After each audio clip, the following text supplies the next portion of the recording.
Good afternoon, everyone. Today we're going to discuss a very important aspect of using R and the R Markdown file. We're first going to learn how to create projects. Projects are very important because it organizes the different files that you're using for a particular project. For example, you're doing a project on, let's say, a particular topic. Let's say you're doing options. You're creating models in options and you're using data, okay, or maybe portfolio optimization. So you have your data, uh, stock prices. So you'd like to uh, you'd like to create a model making use of RMD with that class. So it's best to create a project where you save your files, okay? Because an R project will organize your file and that it will make sure that you don't lose the file, especially when there's let's say let's say nagkaroon ng power failure. Okay, I've experienced in the past nagkaroon ng power failure and I was working on not a project because I did not save it as a project, a particular file in an RMD file. Then when there was power failure, and then when I opened my R again, wala na. I lost my document. 100 plus lines of codes, no? And it took me some time to reconstruct it. So from then on, I learned my lesson. So I hope you learn yours already now. So for our course, we're going to create a project on, well, number one will be creating an RMD file. Okay. Number two will be time series. Number three will be on portfolio optimization. Number four will be on machine learning, the different models in machine learning, and another special topic. So that will be the projects that we're going to create. So let's start first with the how to create a research output or a paper using RMD file. As I said, your first project will be just like a review of related literature for a topic of your choice, and then there should be, let's say, data, there should be tables, there should be plots, there should be figures in that research. So it's like a research paper. Okay, and then you should have the table of contents. You should have the sectioning, section one, section two, etc. And you should have the bibliography and the references. So how do you do that in using R Markdown? So that's what we're going to discuss now. At first, let's learn how to create an R project. So the first thing that we should do is to create a subdirectory. Okay, let me just.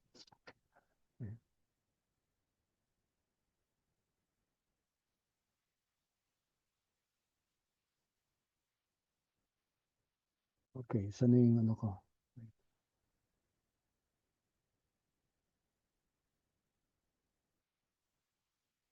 Dami nakabukas, sorry.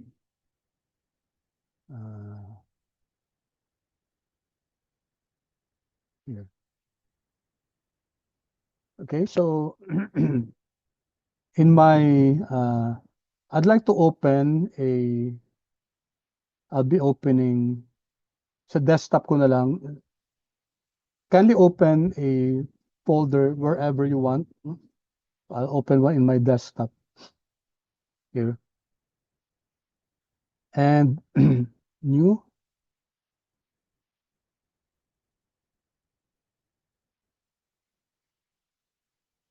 new, new folder.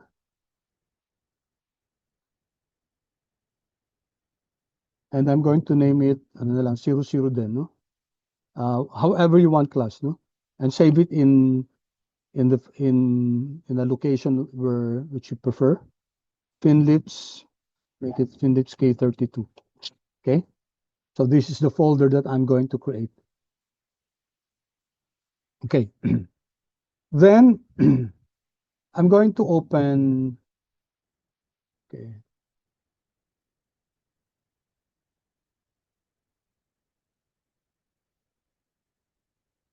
please open your R.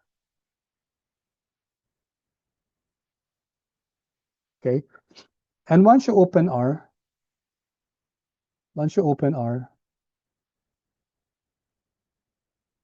we're going to create a project. So file, new project. Okay, let me pause for a while and ask you if you have reached this point, class. Kindly chat in the chat box if you reached, if you were able to open this wizard, new project wizard. Okay, good. Okay, so we're going to create a project for our first lesson. So we're going to create several projects for our several lessons. And I'm going to make use of a new directory here. New directory and then new project.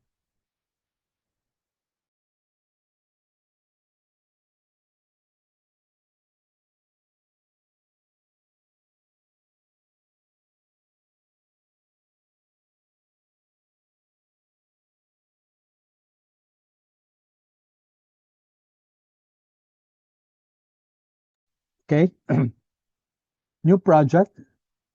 Click this one, class. And first check the subdirectory. Make sure your subdirectory is in the folder that you created. So the folder that I created, it's not this one, it's K32. So I'll open that, class. I'll browse. Okay, it's in my desktop.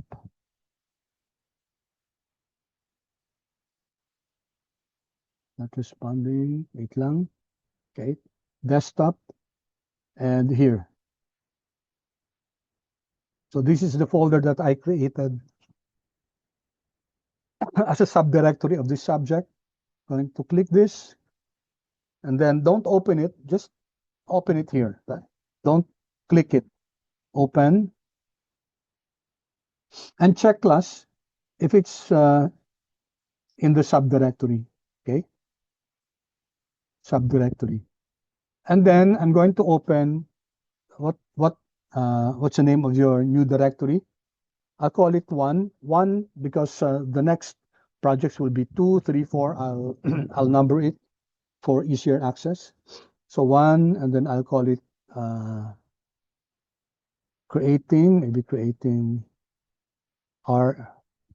RMD file. Okay, I'll just name it creating RMD file. So this new project will be under this subdirectory. Okay. Later on, when we create a project for time series, we'll repeat the process and then name it also, create it under this subdirectory, and then create a new directory name number 2, time series analysis, etc. So you get the concept.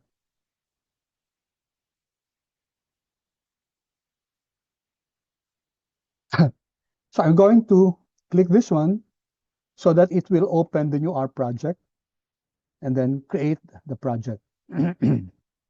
So when I click this, it will now open a new instance of R Markdown.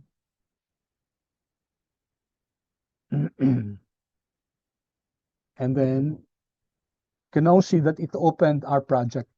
The project is, okay, it tells me that there's a new version of RStudio available, and remind me later. Okay. Okay, here, class. This is the project that we created, creating RMD file. You can also see it here, class. My R version is 4.4.1, and you can see here that it's under Drive C, Desktop, 00 Finlips K32, and then this is the directory, the R project that I created, creating RMD file. Same thing here, class. Okay, you can see that this is the our project that I created. Okay, so we now have this new project. Okay, and then let me show the 4 window panes here. And let's open a new RMD file.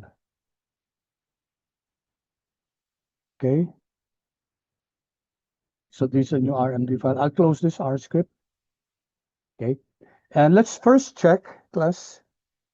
Kindly open the, I open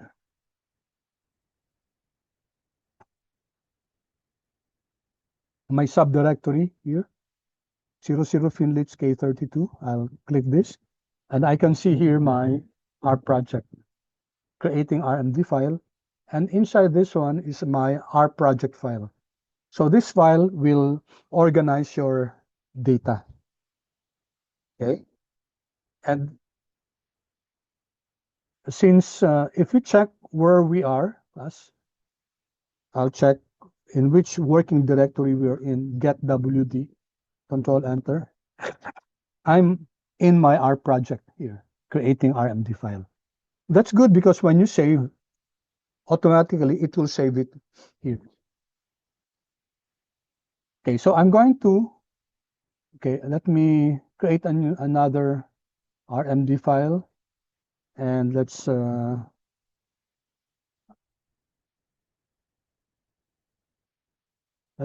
just give it this a name.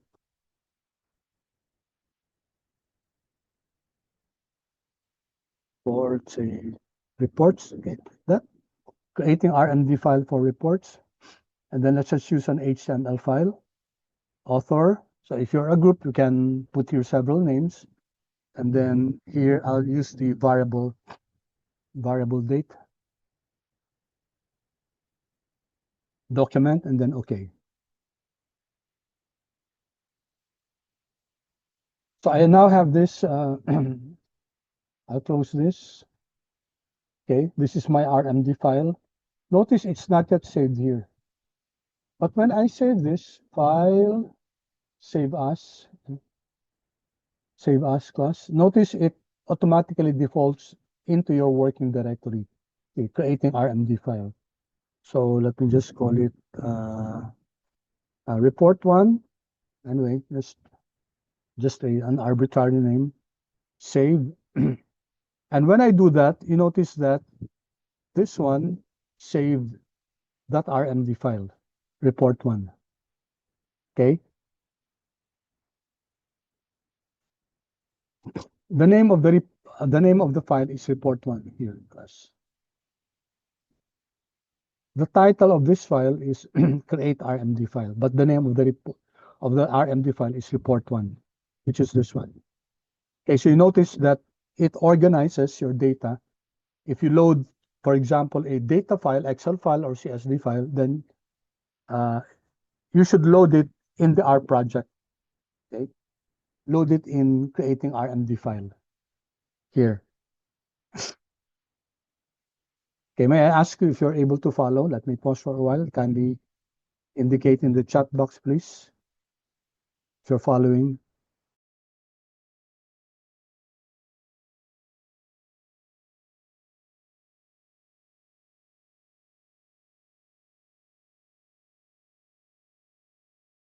Okay, thank you. May I request, class, that when you give your answer, you give your response, please share it to everyone. Okay, because if you just, unless it's a question that you just want, you're just directing it to me, okay, or a concern which you want only me to see it, okay, then you can send the message to me directly. However, in cases like this where I just ask you to, if you're able to follow, make sure that you share to everyone in the meeting, because every time you share it with me, then I will have to change the setting, because it will automatically change to the chat here would change just to you. Okay, so I will have to change and adjust again. So please make sure that you share to everyone. Okay, so we have this. All right, I'm going to change this one. Let me copy first. Okay, let me open. I'll share this with you in a while. So just this one.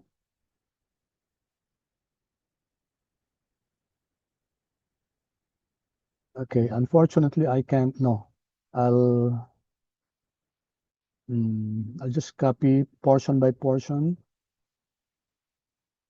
The disadvantage of sharing in Zoom is that it's so limiting in the chat box.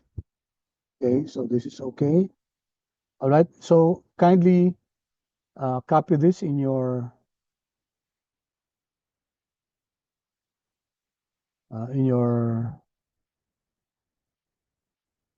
see data collection, your RMD file. So this one. So see. Okay, it's just a sample text class. It's not really the lesson. I'm just using a sample text like this in order to discuss in order to discuss the RMD file. Okay, now I'd like you to change, of course, your YAML. Okay, the YAML that you have there. Okay, now where did I copy it?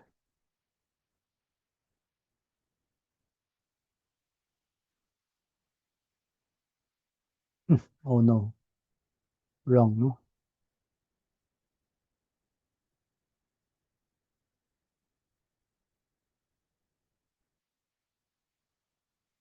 I need to copy it also here.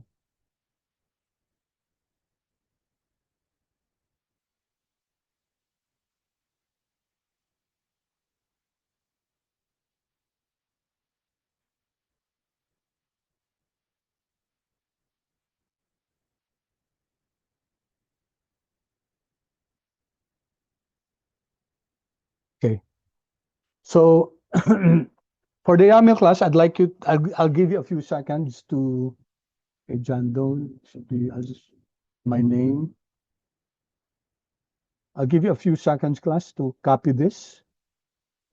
Okay, output, PDF document or HTML. Let's use first PDF document, then table of contents, and then table of contents depth, and then table of contents float, and then bibliography, CSL. This one, I'm going to explain this, Control X. Let's just first put that aside. I'll explain what this is later. Okay, I'll give you a few seconds first to copy, and then when you're done, kindly chat in the chat box that I'll discuss.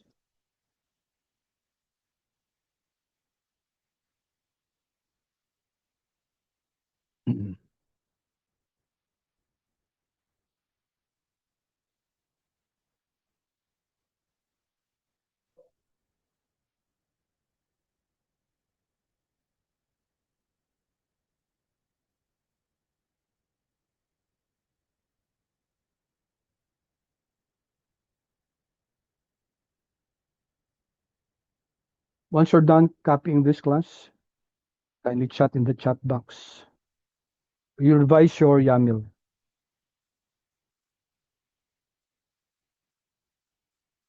Okay, thank you. Kevin, thank you. Okay, let's wait for the others.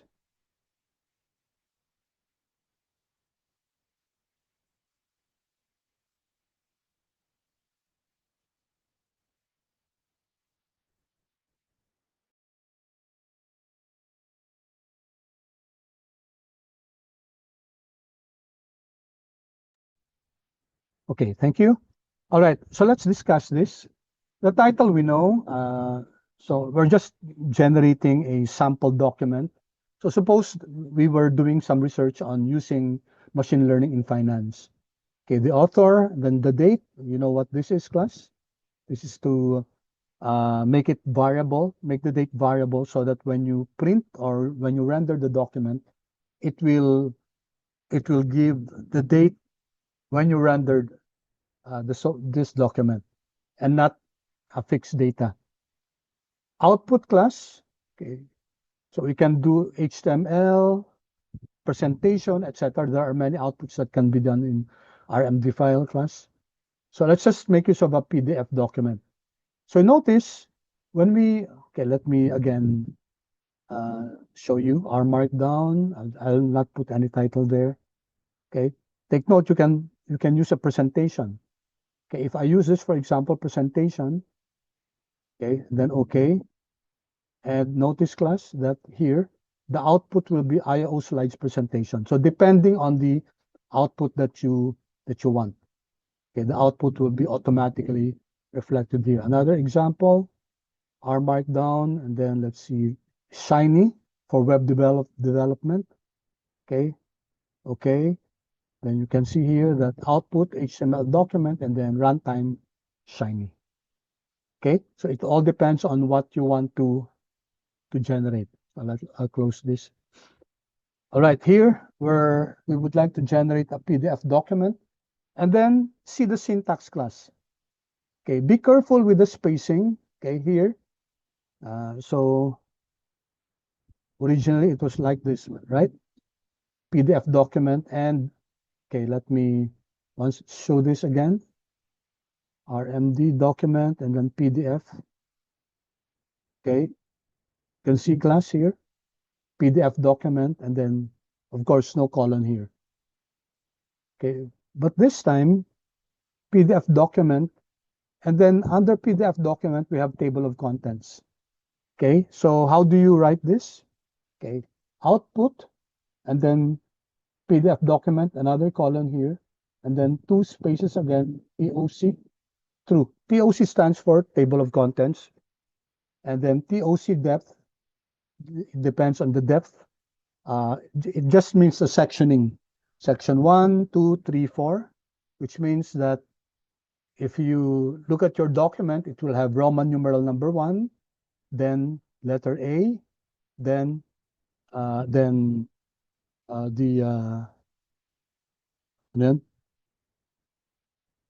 number 1, and then letter A, small letter A. Okay, so that's what we mean by the depth. So the maximum is 6, depth of 6. Okay, and then here, table of contents, float. It's true. When you say floating class, it means that when you print the document, when you need the document, when you scroll down, the table of contents will still be shown on the side. So that's a floating table of contents. Now here, you can see that there's a bibliography here, which I'm going to discuss in a while, bibliography, and then we have here references.bib, and then figure caption true. To put, if you have figures, then automatically it will generate the figures, the caption for the figures. Okay. Okay, so let me remove this. And then you know, class, that the first hashtag means the first section, second section, third section, fourth section. Okay. Then here you have third, etc. So you know what the third and the first, etc. is. Okay. So there are many styles of close this. There are many styles of generating the output for a RMD file. I think last time I shared with you yung sa Tufte. Did I discuss, class, yung Tufte output?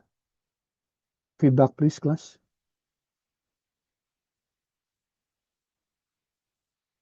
TUFTE, Tufte output.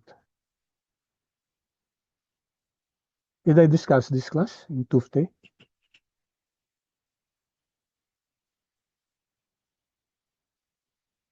Feedback, please, class.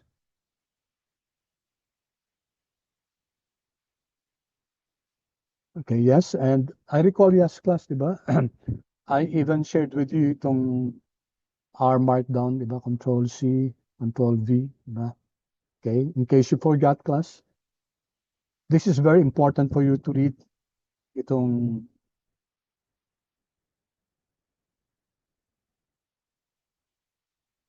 this one, class, because this one gives us many discussions about, okay, kunyari ito, no? Inline formatting, okay? Inline formatting. What does that mean?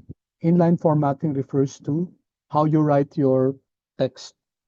For example, if you want that the text be italic, then you put it here under underscore and then whatever the text is and then underscore, or asterisk the text and then asterisk. Then that will put the text as italics, or bold. Pag bold naman, class, dalawang asterisk, no? On the other hand, if you want the text, inline text, to be underscore tilde, no? Just like this. Ito sa chemistry. This is, if I'm not mistaken, the hydrogen phosphate, or anyway, phosphoric acid, hindi. Kasi, okay, I forgot my chemistry class. So this is H tilde 3 tilde PO, and then tilde 4, and then tilde. So it will generate this, okay? Or if you want it to be subscripted, then ito, no? Cu, copper, caret, caret 2, caret 2 plus pala. Put in between caret, yung 2 plus, then we have this one. Okay, so other explanations here, block level, you know this, first level, second level, third level. Okay, and then there are some examples here.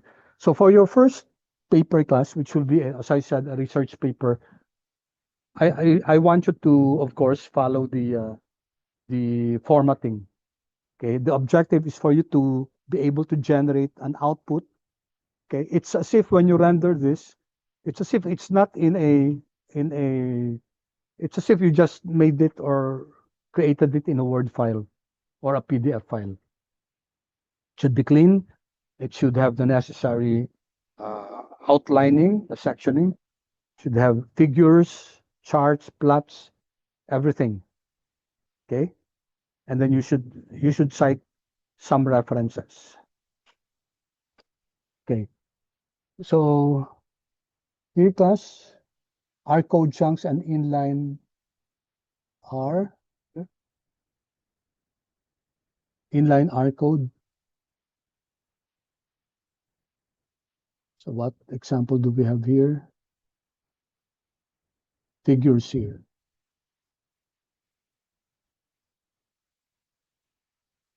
Ito yung code, di ba? Partition mar 44.2.2. So this is, mar is an object, I think. Okay, plot character. You can see here the plot, no? Two plots side by side. So dalawa, plot cars, plot character 19, plot pressure, plot character 17. Okay, you can see the difference. Pag plot character 19, it's small circles. Pag plot character 17, okay, it's triangles. No? Okay, you can check, class, kung ano yung mga plot characters. I'll leave that for you to discover. You can easily Google that. Ano yung mga different plot character.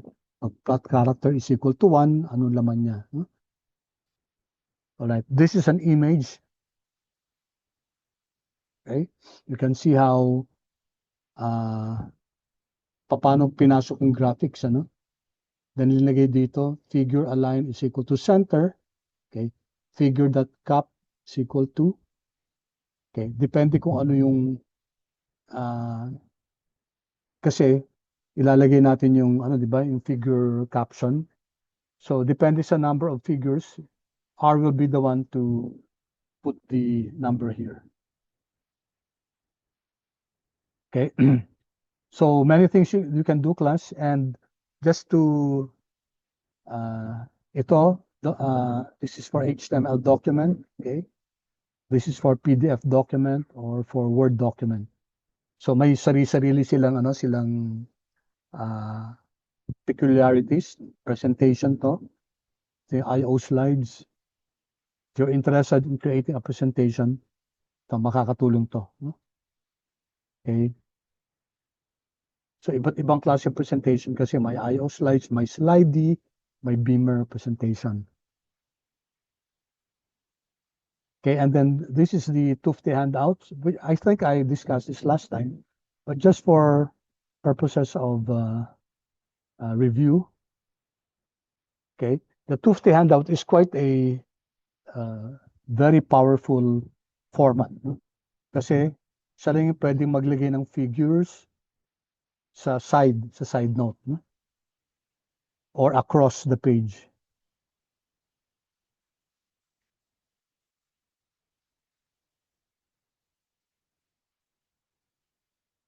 All right, and references. Okay, so ito table naman, class, no? Table. So ito yung example, class, ng yung using the knitr package in order to create a table. So this one. So which means, class, you can generate a table in an R Markdown file. Okay, so this is what I also expect from you. So hanap kayo ng data related to your topic, and then you can generate that data, okay, in a tabular format, in a clean format. Okay, so going back here.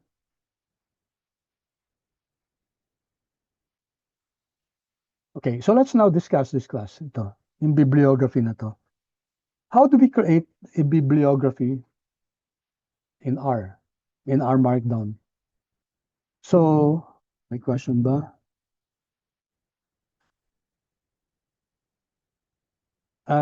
Yung Tufte, hindi ba?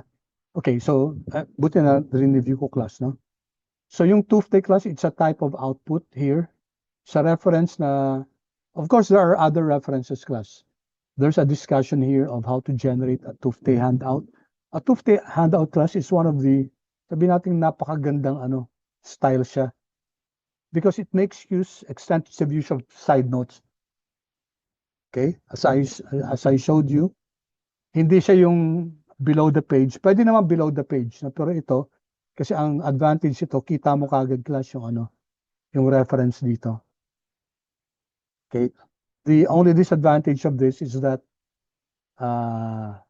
humahaba yung page kasi it eats up a certain portion of your paper.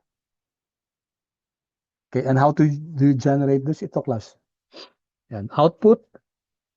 Okay, Tufte is the package.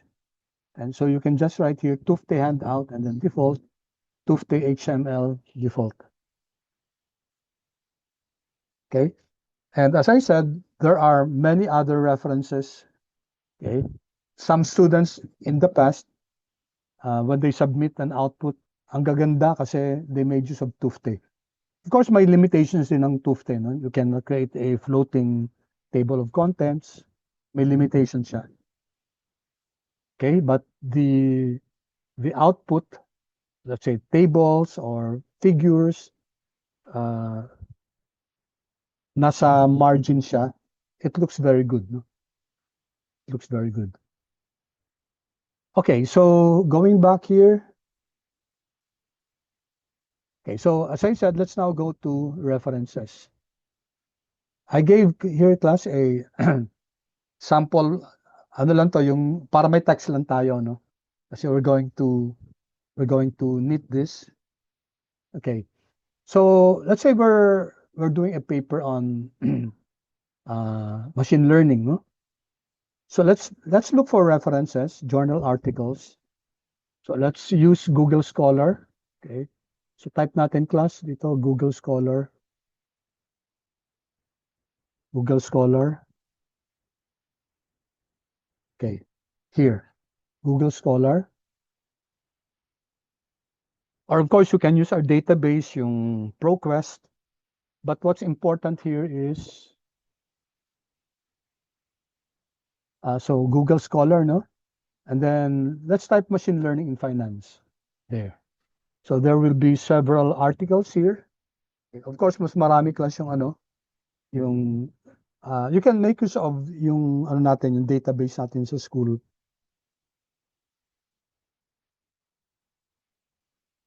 Okay. So let's say you're going to make use of this reference. Artificial intelligence and machine learning in finance, a bibliometric review. By the way, class, who among you make use of ano, Notebook LM? Pakichat nga please. Any one of you make use of Notebook LM?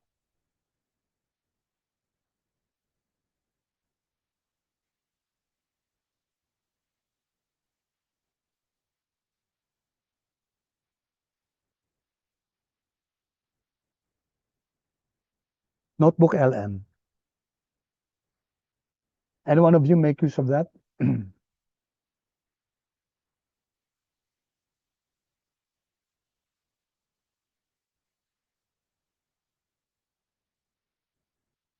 Yes or no, please?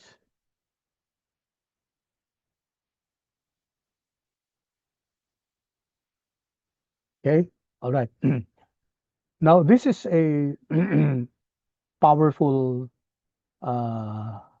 AI, AI software uh, from Gemini, no? Yung AI ng ano ng Google. So if you type your notebook, yeah, Notebook LM. So you'll be brought to this one, Google Notebook LM. Okay. And what is this for? What is this for? Click natin to. Okay. You can make use of this class in your research. And if you're not done with your paper, I think some of you already are done with your paper, but not many. Kasi may nakita ako mga students na I know nag-paper na sila eh. Nag-thesis na. So parang last subject na nila yata to, no? So what you can do is you can use Notebook LM. So kunyari uh, you're looking at a paper, okay? I-download yung PDF and then you can load it here to Notebook LM.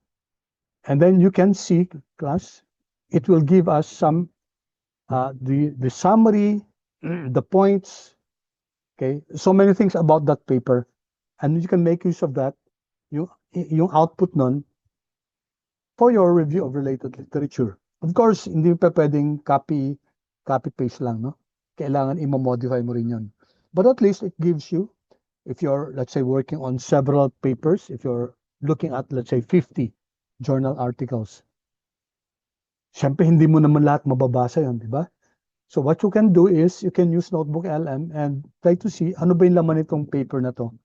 What's inside this paper, what's inside this paper. So it will give you a good summary. Okay? Ano yung mga results ng paper na yun. So, Notebook LM. Okay, I want you to explore this. Okay? Built with Gemini 2.0. Okay? So, for your case 1 class, kasi di ba you'll be choosing a particular topic and then it will be like a review of related literature. So, pwede niyo magamit tong Notebook LM na to in order to see what's inside.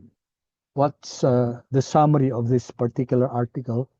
Okay, as you make a summary of the different journals in your paper. All right, so back here to Google Scholar, no? So paano tayo mag-create? How can we create a a reference in R&D file. Okay, so let's say here, artificial intelligence and machine learning. Suppose this is one of your articles. Okay, so you go here, plus nasa ilalim, no, site. Click this one, and then there are many styles that you can use. You have your MLA, for writers, APA, Chicago, Harvard, Vancouver. Okay, and then we're going to use BibTech. So click na to, class. And then it opens to this one. So this is the BibTech way of citing. Parang ito yung equivalent ng Chicago or Harvard, etc. But this is BibTech. So ito yung gagamitin natin for R. So copy this, class. Copy, and then iba ko na. And then I'll go to my R here, my project here. And then what I'm going to do is I'm going to create a text file. All I need is a text file. There. And then isi-save ko siya dito. Control D. Okay? So let's choose another one. Example lang naman to. Okay? And siguro let's choose this one, the case of deep learning or option pricing. Ganun. Same thing, site. Okay? BibTech.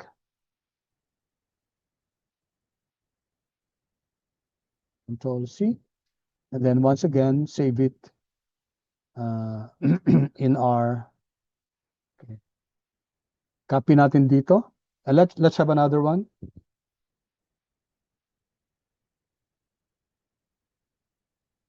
So nakikita niyo ito, class, yung key, no? Yan. Ahmed 2022 artificial, Calkin 2017 machine. Let's use another article. O, kunyari, itong book naman to, Machine Learning in Finance. Book to, no? Site. BibTech.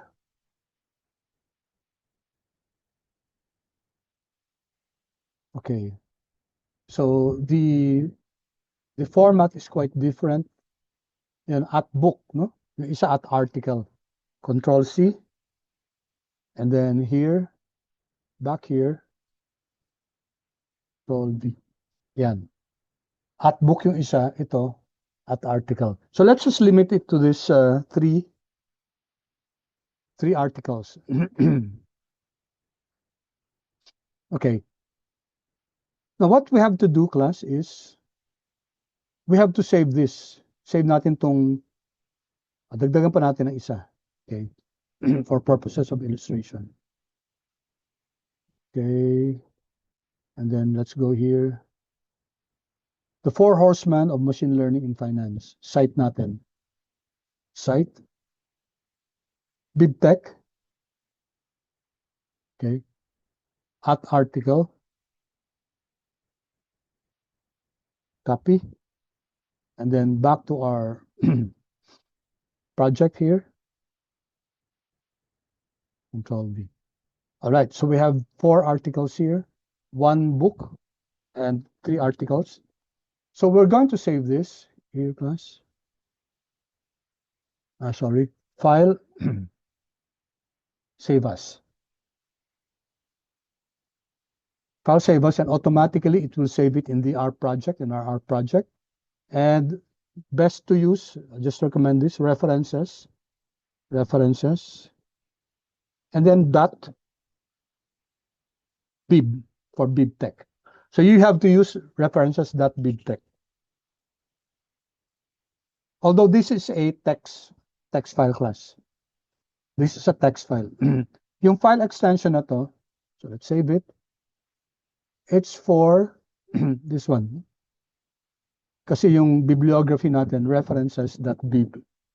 Okay? And if you take a look at, okay, refresh natin to. Yan, andun na siya, class. References.bib. So it's already here. Okay? Automatically na-save siya dun sa our project natin.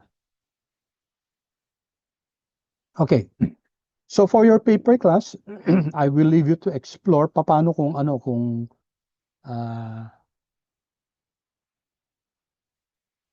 paano kung mag-i-insert tayo ng figure o mag-i-insert tayo ng table. Okay?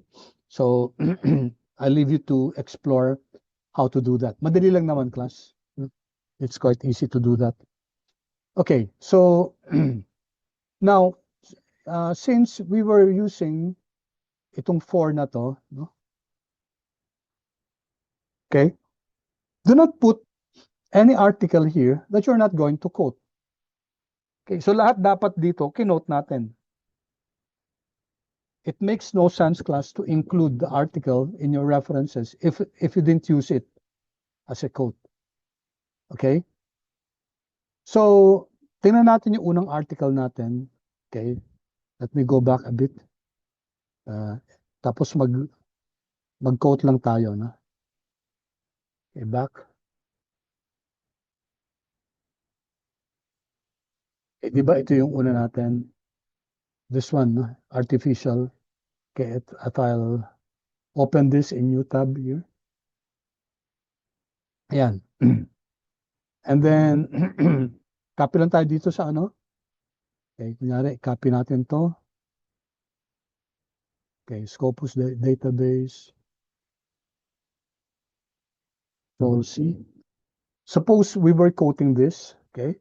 Medyo iniba natin ang assumption, no? And then we would cite that this idea, example lang, this idea came from, lalagay ko dito, no? Here. Control D. Okay. How do I now, class, how do I now attribute this to yung kay Ahmed? I'll give you a minute or so, class. Paki-research nga and tell me, how do I cite? This one is from Ahmed. Diba? Kinapi ko yan. It's from Ahmed 2022 Artificial. Take note that this is what's important. Ito yung pinaka-references or key nitong article na to. Okay, so they gave it a key. And this is unique to this article. There is no other article, as far as BibTech is concerned, that is similar to this one. Okay, andyan yung name of author, and then yung year, and then yung main topic.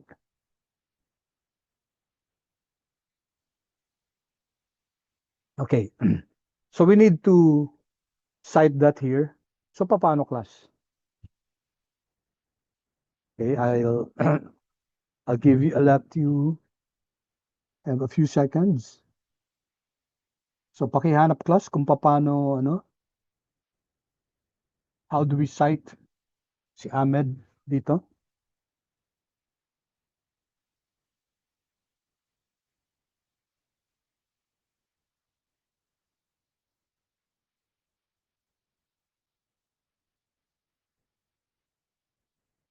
Paki-chat, Chris.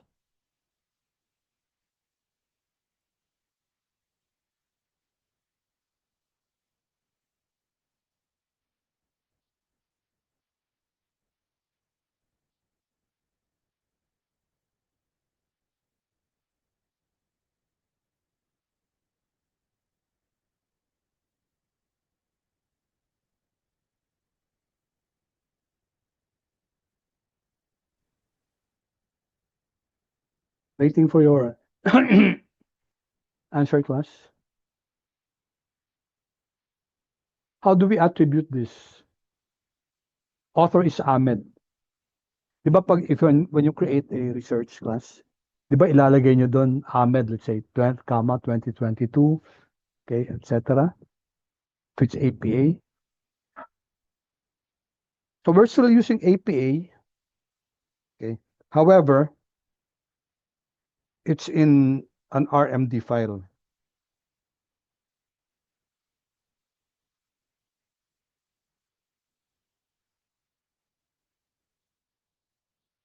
So, paano yun?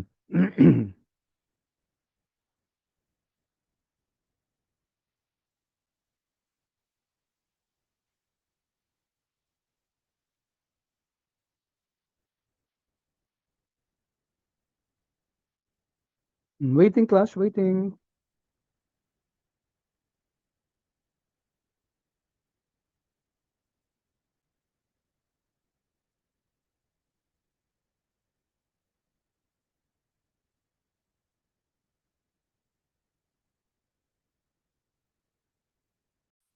So what's important is the key, class. The Ahmed article, what's the key there? Di ba ito? Ano? This is the key. Okay? So this is what will appear, class. Control C, copy natin. And then here, Control V. Okay? And then, what next, class?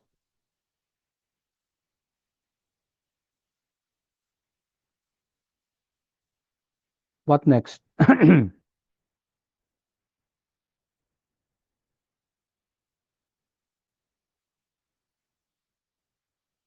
Okay, Bea, what next? Okay. Yung at, tapos yung bracket, no? So bracket, square brackets, and then at. Okay? And then close brackets. And then since dapat may period to, yan. There you go. So that's how you will cite this. And R will understand this kasi nasa reference yan. So, tapos, tingnan din natin yung susunod. Ano ba yung susunod? The next one is si Calkin, di ba? So, buksan ulit natin si, okay, I'll close this. Where's Calkin? Ito to, no? So, let's open this.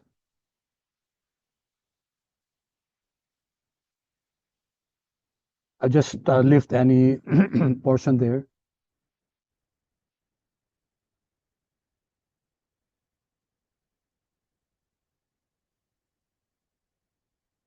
Tagal.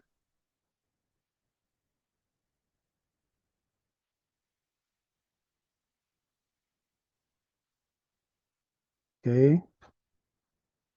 Okay. Anyway, so let's see if I can copy this. So ito na lang, no? Kunyari, ito. And by the way, class, pwedeng nasa start ng sentence yun, no? Not always at the end.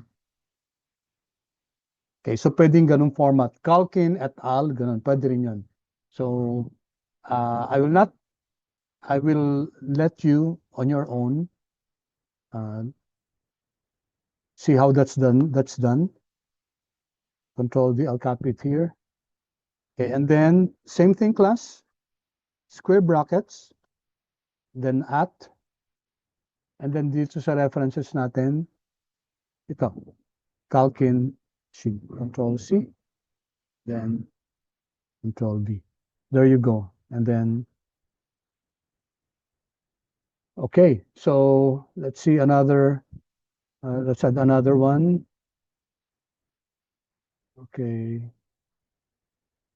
Backspace. Tapos asan na yung book ito, no? Di ba?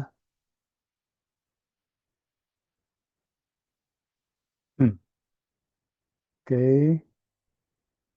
Let's see. Copy na lang natin to. I don't if I can copy this, hindi yata.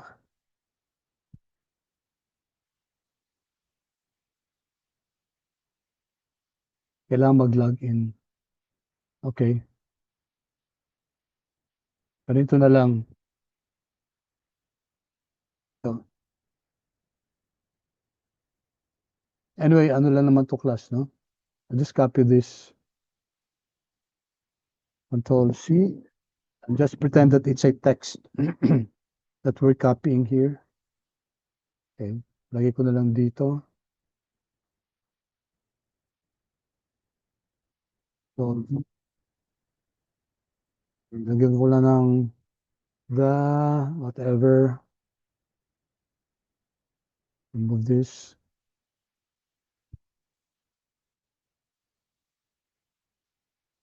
Ito. Okay, and then same thing na lang. Okay. You can, of course, put it in the middle or put it at the start. And then at here. And then I'll copy this one, Dixon 2020 machine. Control C. Put it here. Control D. And then put a period here.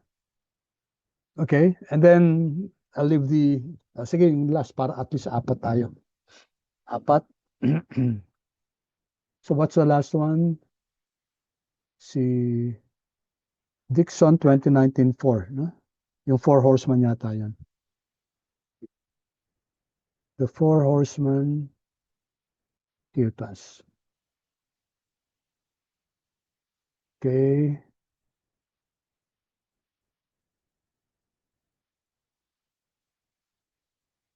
Sinave niya. Hindi. Four Horsemen of Machine Learning. To. Copy na lang natin to.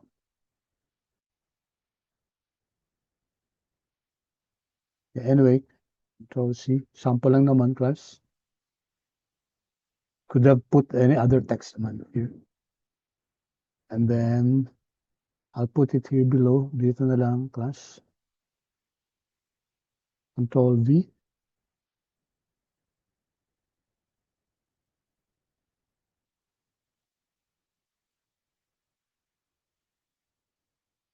Then, just like the other one,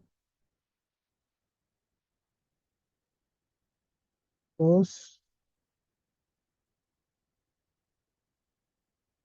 Control C.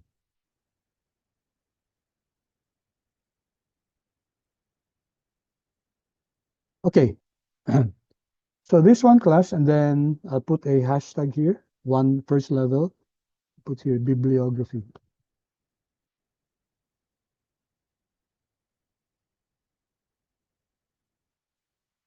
Bibliography. All right. So double check. This is the title of the file. Okay. This is the name of the file, report one, and then PDF document. Okay. So we have here the text. You have here up to fourth level for hashtags. And then you also have here the indexing, the referencing, I mean. Okay. So let's now knit this file. Knit. Let's first knit it to PDF. And you can see here that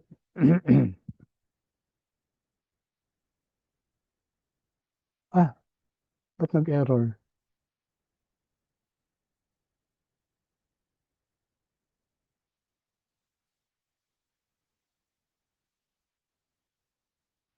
Okay, so strange. So install daw muna natin TinyTech, pero na-install ko na yan. Sige, did you get this same error, class? So if you're using Mac, okay,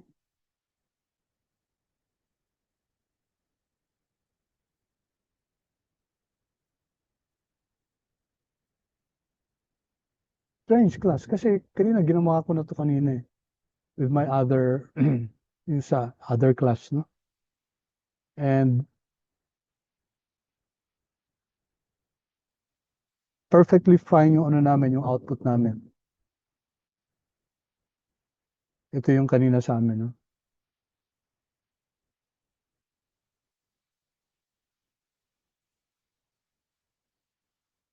POC, bakit dito? Wait, I'll render this, no?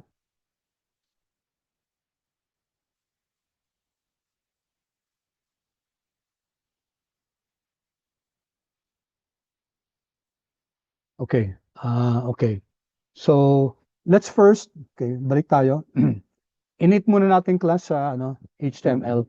Kahit na output dito, PDF document, pwede naman natin init siya as HTML, no? So, let's first start with HTML. Knit to HTML. Okay. You can see now it's rendering. Okay. There you go. Okay. Okay. Ang gusto lang natin makita dito, class, ito. So, introduction. You can see here, class, yung ano to, class. This is your table of contents. Okay. Hindi siya maganda kapag because of the formatting. No? Tapos ito yung text natin. Now, what I wanted to point out was this, class, yung referencing. So you can see here that it made use of APA format, Ahmed et al. 2022. And then yung pangalawa, andito, Calkin and Das. Okay, although hindi pa APA to. Okay, ito hindi APA. Okay? Kasi hindi pa natin dapat ito, class, i-insist natin to. Okay, you have to impose this. So I'll leave you, class, to impose, to know how to impose this. So ito ngayon hindi APA siya because in our YAML hindi siya naka-APA. So dapat yung citations style language should be apa.csl. And you can impose that by inserting in your YAML ito, yung CSL na to. Okay, so that's one thing for you to research on. Okay. And then take a look at the bibliography, class. There you go. Andito na yung, and it's not APA format, no? Although naka-ano siya, di ba? Naka-alphabetical. Ahmed, okay. Calkin, Dixon, okay. So na-reference, class, yung articles which we used for the paper. Okay. So this is what I expect from you here. Okay. Now, so ang tanong, paano yung kanina yung PDF. Kasi 'di ba nung PDF kanina, ulitin natin ha.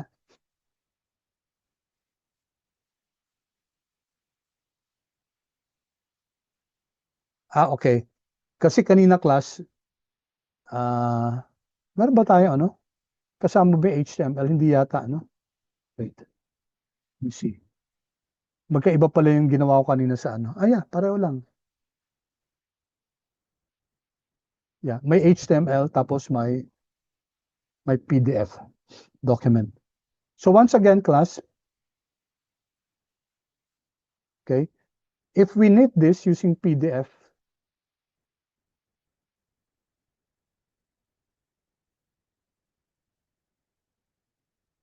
knit to PDF.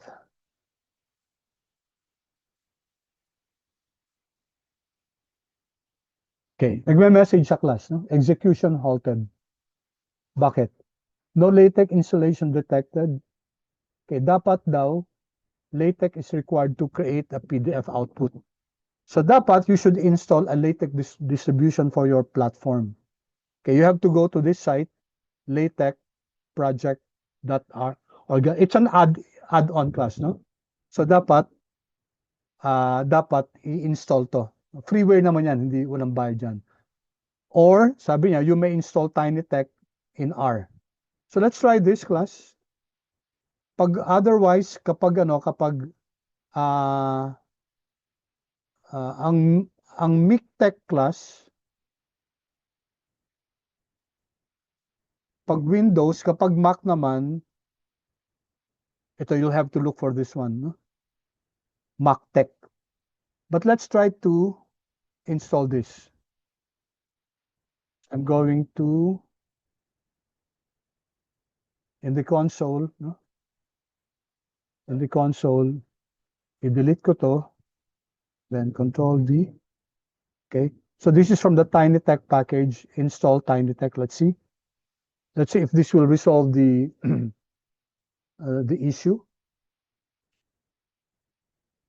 I'm showing you, class, pag nagkaka-error kayo, no?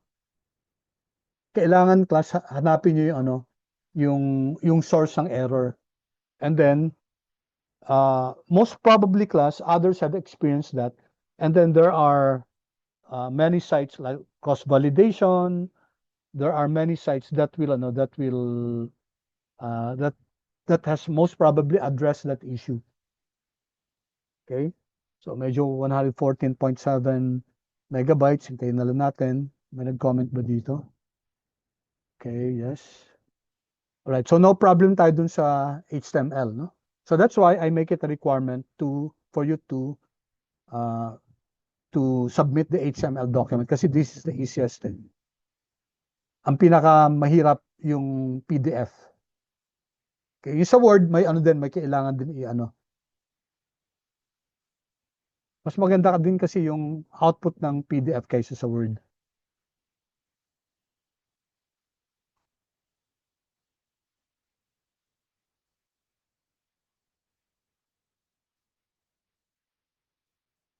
Okay, so sabi dito, okay.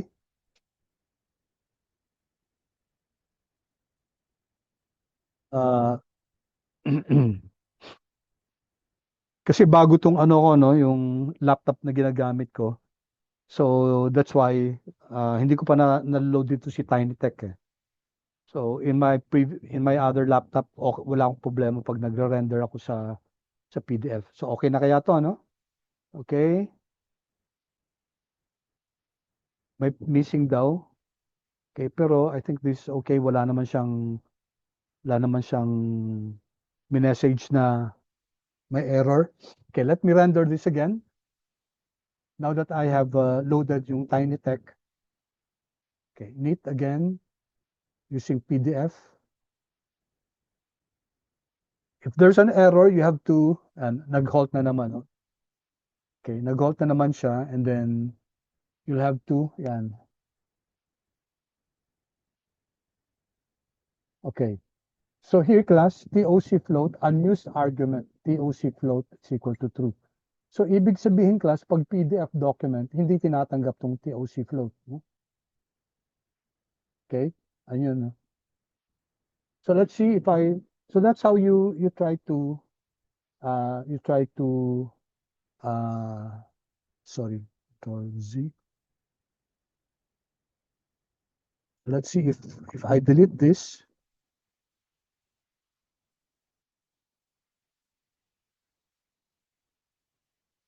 Okay?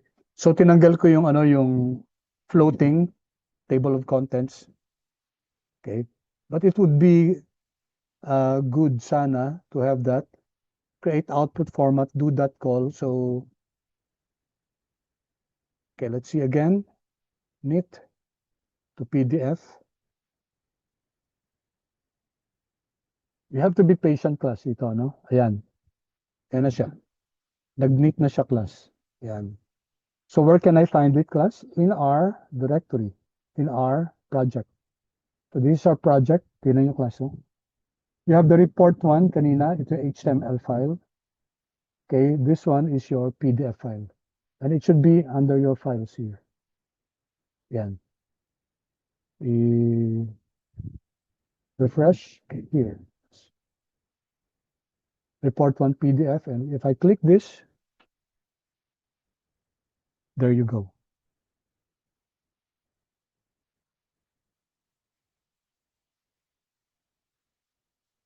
Okay, ito class. Ito yan.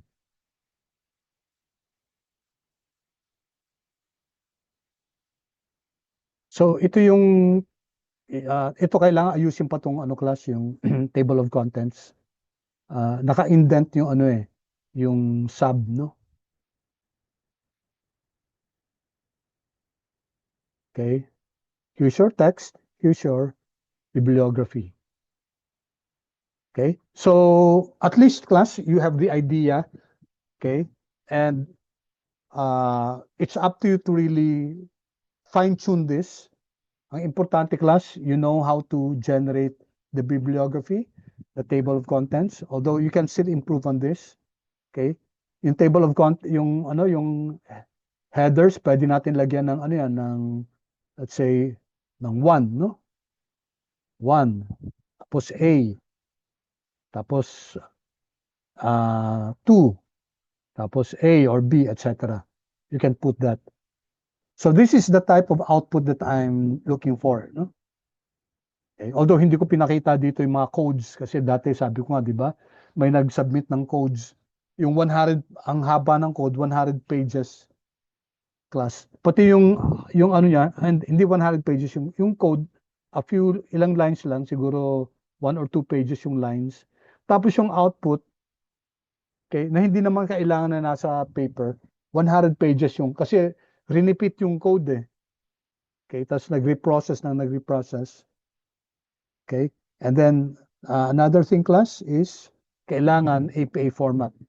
So clue class sa APA format, you need to look for Zotero. Okay, yan, binibigyan ko kayo ng clue class, no? Zotero, yung bib. Ayan, class. Okay? All right. So let me